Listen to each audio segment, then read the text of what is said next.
makasaysayang araw po. It's showtime! ASEAN, Association of Southeast Asian Nations, nagsisimula na magkaisa dahil sa tinatawag na ASEAN Integration. 10 bansa na nagkakasundong bawasan ng buwis upang madaling makapagpalitan ng produkto, na malayang makaikot ang isang taga-ASEAN sa mga bansang kasapi upang mamasyal, makapagtrabaho at makapag-aral. Maayos ang mga hidwaan ng mga bansa, mapigil ang pagkalat ng sakit at mapangalagaan ng likas na yaman at karapatang pantao.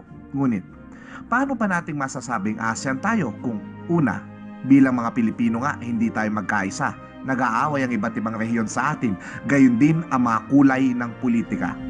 May 170 din ang ating mga wika na may iba't ibang kultura.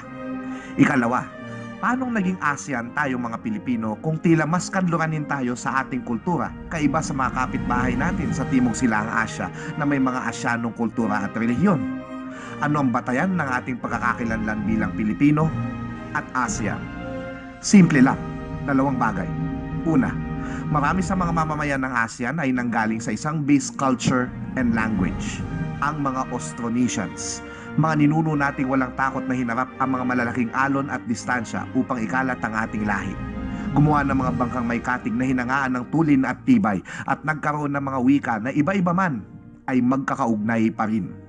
Pangalawa, sina Jose Rizal at Andres Bonifacio na hindi lamang itinuturing ng mga bayaning Pilipino, kundi itinuturing ng mga revolusyonaryong mga Indones bilang mga dakilang bayaning Indones at ng mga taga-Malaysia bilang mga Great Malayan.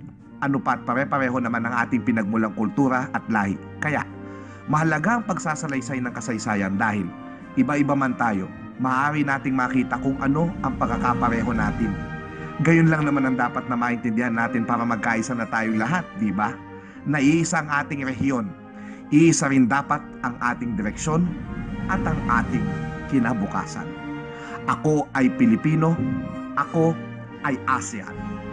At sa huling pagkakataon, ako po si Xiao Chua para sa PTV News.